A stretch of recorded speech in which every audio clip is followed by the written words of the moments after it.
She was 19 and had nowhere else to go. No dowry, no living parents, no letter of introduction that carried any weight, only a japanned tin box with her mother's sewing scissors inside and a handful of shillings sewn into the hem of her traveling cloak.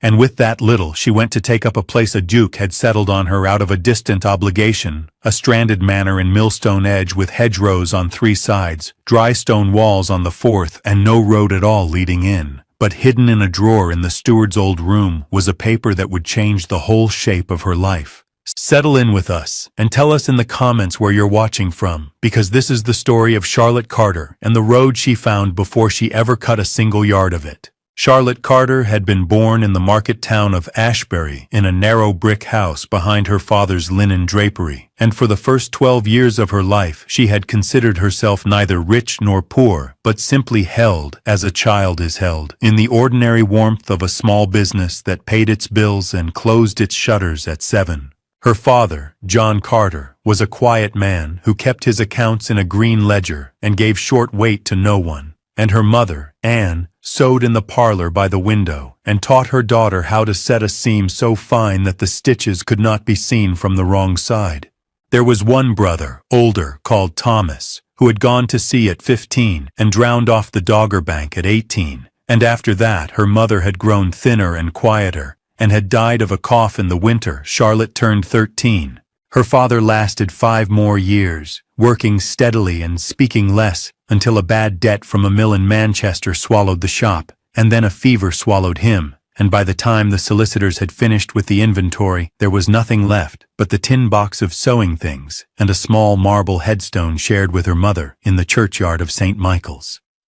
What Charlotte had, instead of an inheritance, were the years she had spent in the household of Mrs. Honor Redgrave, the widow of a cabinet-maker who lived 2 doors down from the drapery, and who had taken her in after her mother's death for company and for the small work of a girl about the house.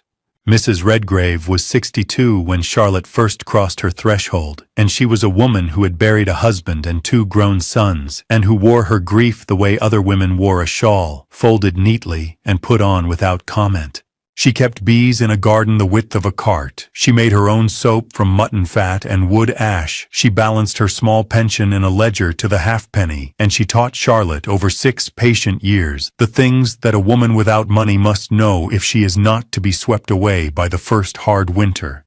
She taught her how to press a hem with a flat iron heated on the range, how to soak linen in lye until it came out the color of milk, how to plant onions in October so they would stand through the frost, how to read a bill of sale, how to bargain in shillings without ever raising her voice, and most importantly, how to look at a broken chair or a stained gown or a room gone to damp and see the thing it might yet become.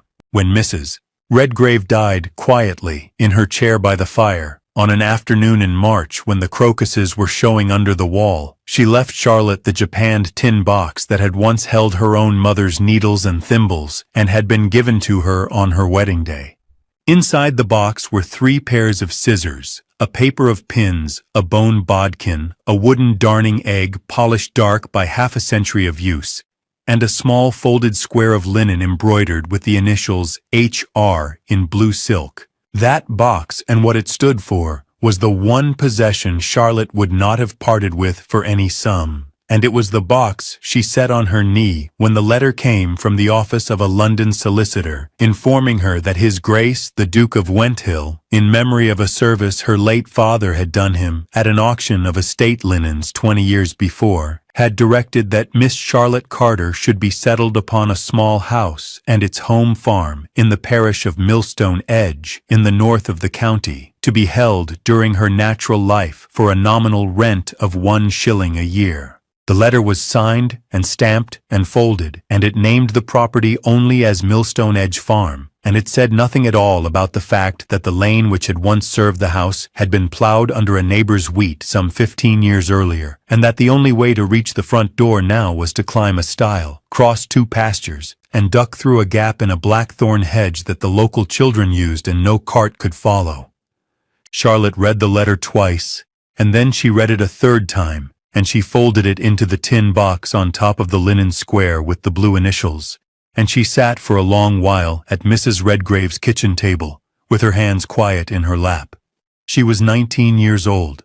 She had in the world £4.11, the clothes she stood up in, a second wool dress, a Sunday bonnet, the tin box, and a small book of household receipts written in Mrs. Redgrave's hand. She had no living relation who would take her in, and she had no wish to enter service in a town where every shopkeeper remembered her father's failure, and she had now the offer of a roof, however sunk, however hidden, however far from any turnpike, that would be hers to keep so long as she drew breath. And so, with the calm that Mrs. Redgrave had taught her to wear in the face of hard news, she stood up, wrote her acceptance in a clean, careful hand, and began to pack.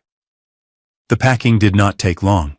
She laid the second wool dress flat on the bed, folded the Sunday bonnet into its own crown, tied Mrs. Redgrave's receipt book in a piece of oilcloth against wet weather, and set the tin box on top of it all in the bottom of a wicker basket she had carried home from market 100 times. She washed the 2 cups and the saucer that had been in use that morning, and she banked the fire, and she went next door to the wife of the parish clerk, who had been given a small key for such purposes, and she gave up the key without speech.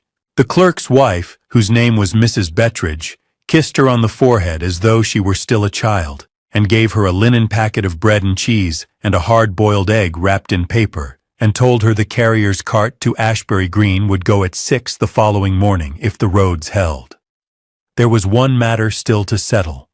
The solicitor in Ashbury who had wound up Mrs. Redgrave's small estate had asked Charlotte to call at his rooms above the corn merchant's before she left, and she went there in the last hour of daylight with the letter from London folded in her sleeve. The solicitor, a thin grey man named Mr. Pooley, received her standing, and did not offer her a chair, and read the Duke's letter through his spectacles with the flat attention he gave to any document. He put it down on the blotter between them, and told her plainly that the property in question was, to his best knowledge, worth nothing on the open market, that no tenant had held the land for above a decade, and that the previous steward had died in the workhouse at Ripon 4 winters before.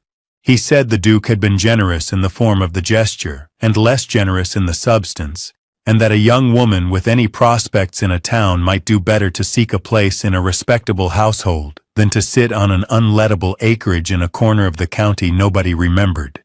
He said all this without unkindness, in the tone of a man who has watched a great many hopeful arrangements come to nothing. Charlotte thanked him for his advice. She did not argue with any part of it, and she did not tell him that she had already refused 2 offers of place in the past fortnight. One in a linen warehouse where the mistress had looked her over as one looks at a bolt of cloth, and one in the household of a curate who had wanted a nursemaid at £3 a year and no evenings. She only asked whether the deed described in the letter would be handed to her at Millstone Edge or held for her in York, and Mr. Pooley said the papers would be waiting at the office of a solicitor named Redmayne in the market square of the nearest town, which was called Thwaite Bridge, and that she should present herself there within the fortnight and sign for them. He wrote the address on a slip of blue paper and gave it to her across the desk, and she folded it into the letter and thanked him again and went out into the street. That evening she ate the last of Mrs. Redgrave's cold mutton at the kitchen table with the basket packed beside her feet, and she slept in her clothes on the settle by the banked fire so as to leave the bed untouched for the next tenant. At 5:30 she rose in the dark, washed her face at the pump in the yard, laced her boots, tied her cloak, and carried the basket down to the market cross where the carrier waited with a lantern hung from the hoop of his cart. The carrier's cart went as far as Ashbury Green, and from there she paid 1 shilling and 6pence for a place on the mail coach to Ripon, and from Ripon she walked. The mail set her down in the market square at 2:30 of an afternoon, the color of pewter, and she asked at the inn for the road to Thwaite Bridge, and they told her it was 11 miles by the turnpike and 9 if she took the drover's track over the moor, and she took the moor. She had £4.07 left in the hem of her cloak. She had eaten half the bread and cheese on the coach. She had blistered the small toe of her left foot on a nail that had worked up through the sole of her boot, and she stopped at the smithy on the edge of town and paid a penny to have it hammered flat, and she went on. The country climbed. Ashbury sat in a wide valley of clay meadows and slow streams, and this country was harder and thinner, with fields walled off in dry stone, the color of slate, and thorn trees bent all one way by a wind that had no obstacle for miles. The hedgerows gave out, and the walls took over, and the walls climbed in ladders up the shoulders of the fells until they were only a grey stitching against the heather. Sheep watched her from the tops of gateposts and did not move. A curlew went over her once, calling, and the sound went with her a long way. She passed a shepherd mending a wall who nodded to her without pausing his hands, and a boy with a dog who touched his cap, and a woman carrying a yoke of milk cans who stopped and asked her plainly where she was going, and she said, "Thwaite Bridge," and the woman looked at her feet in their thin boots and said, "Mind the beck at Scar Foot, it takes the plank away in wet weather." Charlotte thanked her and went on.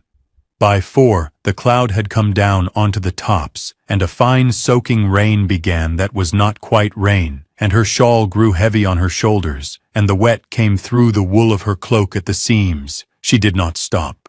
She had learned from Mrs. Redgrave that walking wet was easier than standing wet, and she kept her eye on the pale ribbon of the track and the small cairns of stones that marked it where the peat had swallowed the path. She thought once of her father's shop and the smell of new linen out of the bale, and she thought once of Thomas, whom she barely remembered, and she thought once of the fire she had banked in Ashbury, and then she stopped thinking of any of those things, and only walked. She came down off the moor at dusk into a village of one street and a bridge and a church tower square against a sky the color of a bruise. The signboard on the inn said, "The Ram," and beneath it in smaller letters, Thwaite Bridge, and the light in the window of it was the first warm thing she had seen since morning.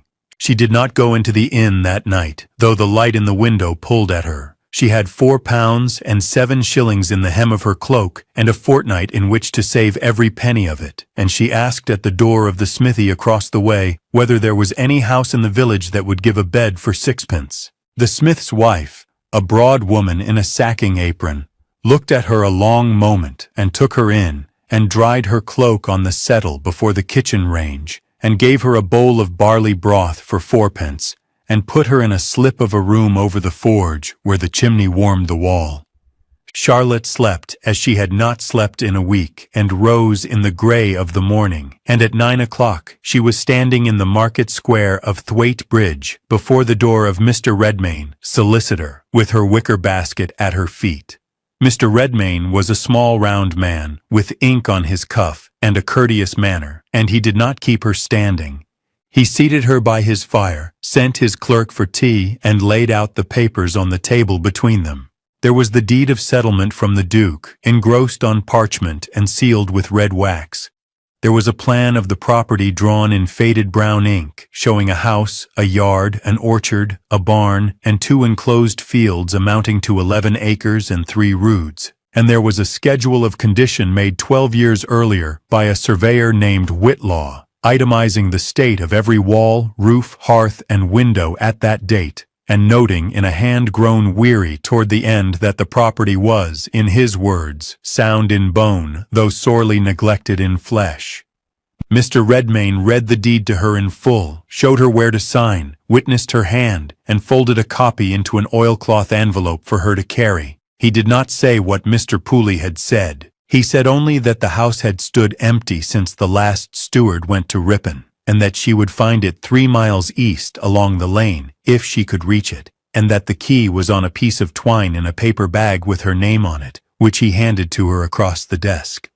Charlotte walked the 3 miles that afternoon in a thin, bright sun that had come after the rain. The lane ran between hedges of hawthorn and hazel gone wild, past 2 farms where dogs came out to bark and were called back, and ended without warning at a stile beside a gate padlocked with a rusted iron lock that was not hers. Beyond the gate lay a field of winter wheat, green and even, running away to another hedge, and beyond that another field, and beyond that, half hidden in a stand of ash, the grey slate roof and 1 chimney of a house.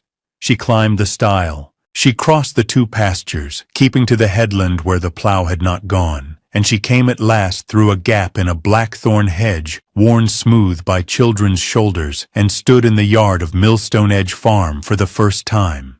The house was of local stone, 2 stories, 5 bays wide, with a slate roof sagging over the western end and moss thick along the ridge. The front door faced south into a paved yard where grass had come up between every flag. There was a stone porch with a bench inside it and a scraper for boots. There was a rainwater butt split open by frost. To the west stood a long barn of the same stone, its double doors gaped open on one hinge, and inside it a cart with rotten spokes and a heap of last year's bracken. To the east, an orchard of a dozen apple trees stood knee-deep in nettles and dock, and beyond the orchard a walled kitchen garden with an iron gate whose hinges had rusted solid. The chimneys were 4, in 2 pairs. 3 of them were sound and one had shed its top 3 courses onto the roof, where 2 slates were broken through. Charlotte set down the basket in the porch and turned the key in the lock. The door gave with a small grinding sound, and she stepped into a flagged hall smelling of cold soot and mice and the dry, earthy sweetness of a house that has been shut a long time. Room by room she went through it before the light failed. The hall ran the depth of the house to a back door bolted top and bottom. On the right, a parlor with a wide stone hearth, an oak settle black with age, and a small round table with one leg gone. On the left, a kitchen with a range grown red with rust but whole, a stone sink under the window, and a scrubbed deal table she could just move by pushing at one end. Behind the kitchen, a scullery with a copper set into brickwork, a pump that would not draw, and shelves gone spongy with damp. A dairy beyond, floored with slate, cold and dry, its slate slabs unbroken. Upstairs, 4 bedrooms and a landing, 3 of them dry, 1 of them wet under the sagging end of the roof and stained brown across the ceiling. In the wet room, plaster had come down in one corner and lay in curls on the boards. In the driest of the bedrooms, at the front over the porch, a small iron bedstead remained, stripped of its bedding, and beside it, a washstand with a cracked jug and a whole basin. There was a small door in the landing wall that opened on a narrow stair going up to an attic under the ridge, floored with wide elm boards and empty but for a wooden chest with its lid fallen back and a sparrow's nest inside. Behind the kitchen, off the scullery passage, was one more room she almost missed. The steward's room, 7 feet by 9, with one window, a small grate, a chair pushed back from a plain deal desk, and against the wall a chest of drawers of 4 drawers in stained pine. The top drawer was empty. The second held 3 ledgers bound in marbled paper. The third held a bundle of receipts tied with red tape and a broken clay pipe. The bottom drawer was stuck fast, and it was this drawer, on her second evening in the house, after she had swept out the kitchen and set a fire in the range and boiled water in a saucepan for tea, that Charlotte knelt down before with a table knife and worked at patiently until it gave. It gave with a small dry crack and slid open on her knees. Inside lay a folded square of oiled paper, brown with age, and beneath it a japanned tin much like her own but larger and older, its lid painted with a faded pattern of blue flowers. She lifted out the oiled paper first and set it on the desk. She lifted out the tin and set it beside the paper. She sat back on her heels a moment and looked at both. Then she wiped her hands on her apron and opened the tin. Inside the tin lay a small linen bag drawn shut with a cord. She loosened the cord. Into her palm ran 22 gold sovereigns, warm in color and cold to the touch, and after them a smaller bag with 3 half-sovereigns and a scatter of half-crowns and shillings, and folded flat beneath the bags lay a paper closely written in a careful, sloping hand, and folded within that paper a second, larger paper sealed with a wafer of red wax and marked on its outside face in the same careful hand. A true copy of the right-of-way from the turnpike to the house at Millstone Edge, sworn before the justices at Ripon in the year of our Lord, 1822. Charlotte set the money down on the desk. She unfolded the closely written paper and turned it toward the small window for the last of the light and read it through slowly, once, and then again. It began, "To whoever finds this, from Margaret Hollis, housekeeper at Millstone Edge these 31 years. The paper of Margaret Hollis went into the tin box on top of the linen square with the blue initials, and the sworn copy of the right-of-way went into the oilcloth envelope with the deed. And in the morning, Charlotte walked the 3 miles back to Thwaite Bridge with both papers folded against her side. Mr. Redmayne read the sworn copy standing at his window, took off his spectacles, put them on again, and told Charlotte plainly that the way described in it ran from the turnpike above Scar Foot down the western edge of what was now Mr. Bilton's wheat field, through a gate at the bottom of the same field, and along the headland of the second field to the yard of the house, and that a right-of-way sworn before the justices did not lapse with a plough. He called his clerk and had a fair copy made on stiff paper for filing at the sessions, and he wrote a short letter in Charlotte's presence to Mr. Bilton of Scarfoot Farm, saying that Miss Charlotte Carter of Millstone Edge intended to reopen the lane described in the enclosed schedule, and would be obliged if he would meet her at the gate on Thursday morning at 10. Mr. Bilton, aged 54, tenant of Scarfoot, came to the gate on Thursday in a clean smock with 2 of his sons behind him, and read the schedule with a slow finger. He did not shout. He said the lane had been under his wheat for 15 years, and that he had paid rent on the whole field.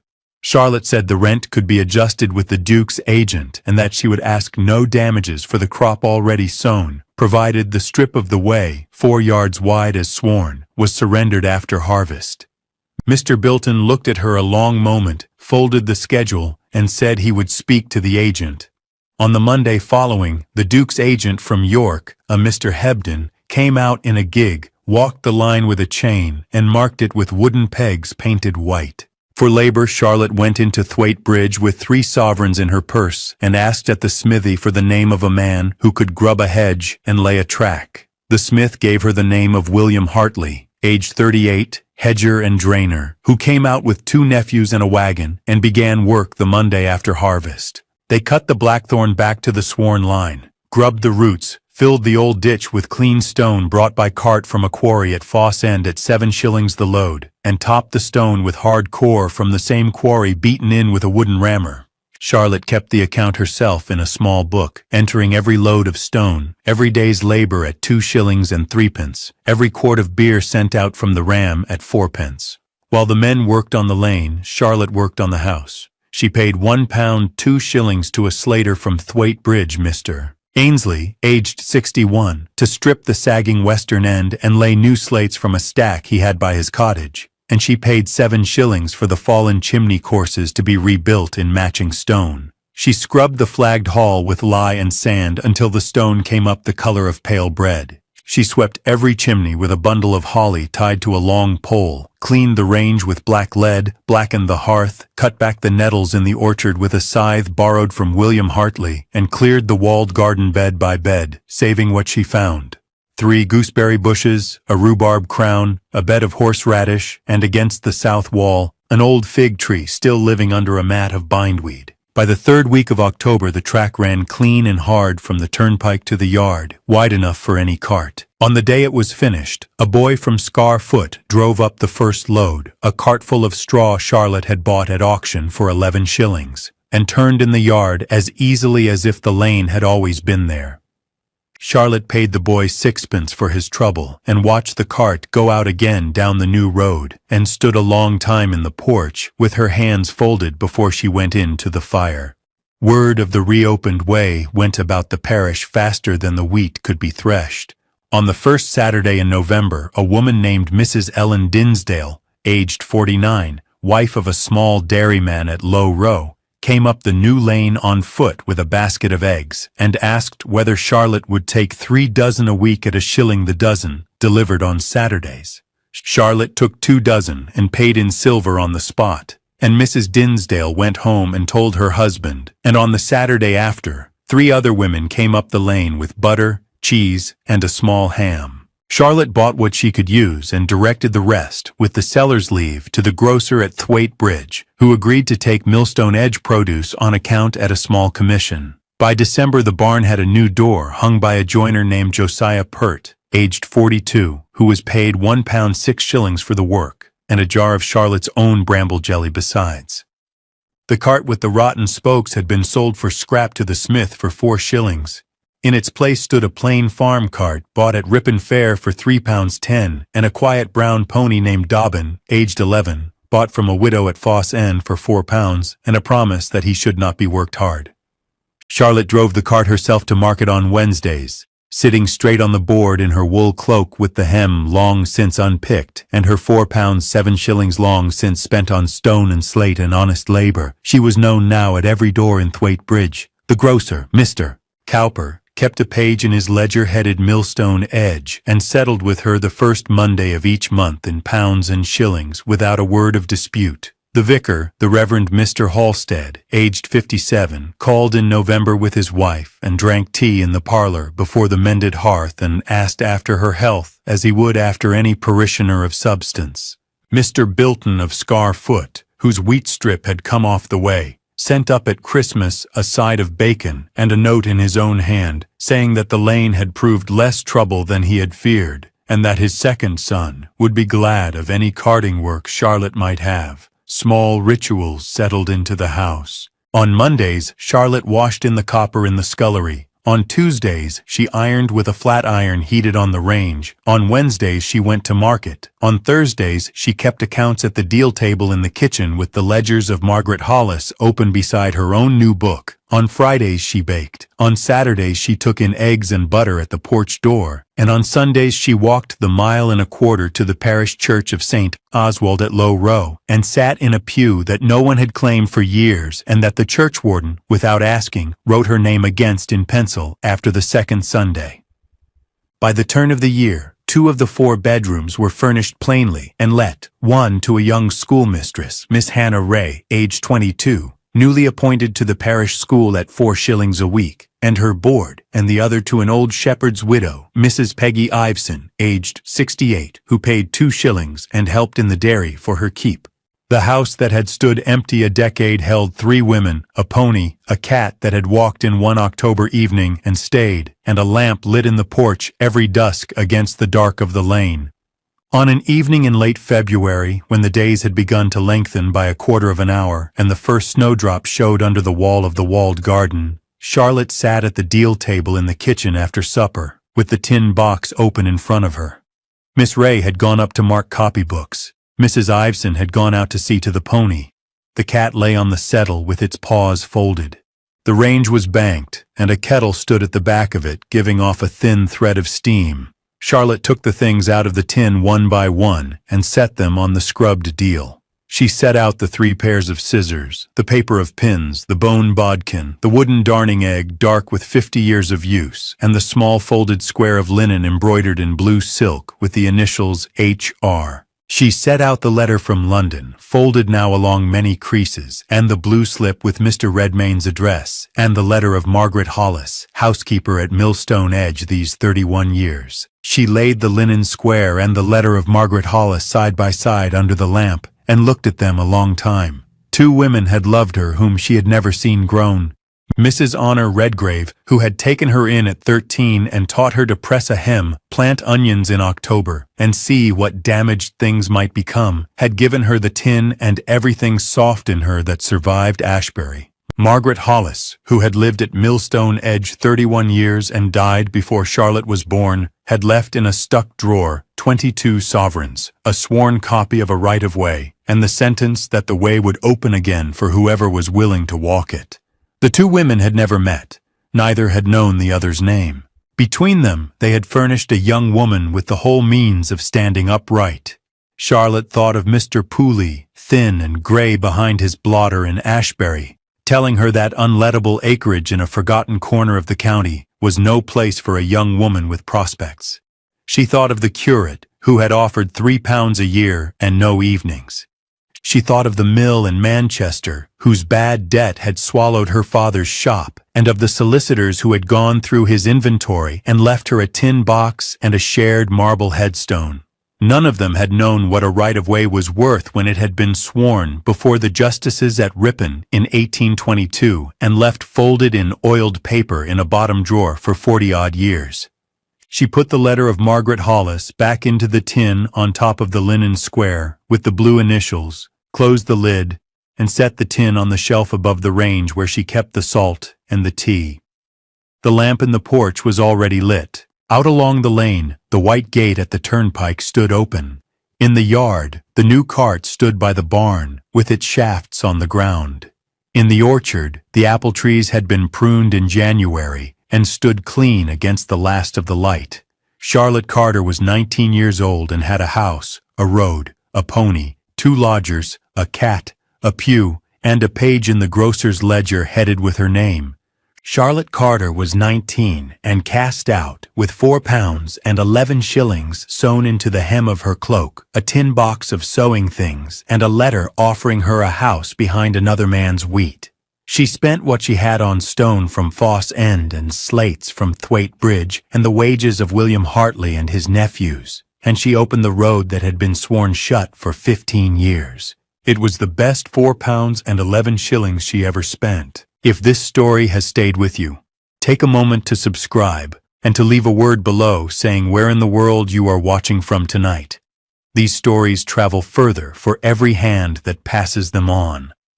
And before you go, sit with this one question. What thing in your own life have others written off as unlettable, forgotten, or not worth the walk? And what might it become if you were the one willing to open the road to it?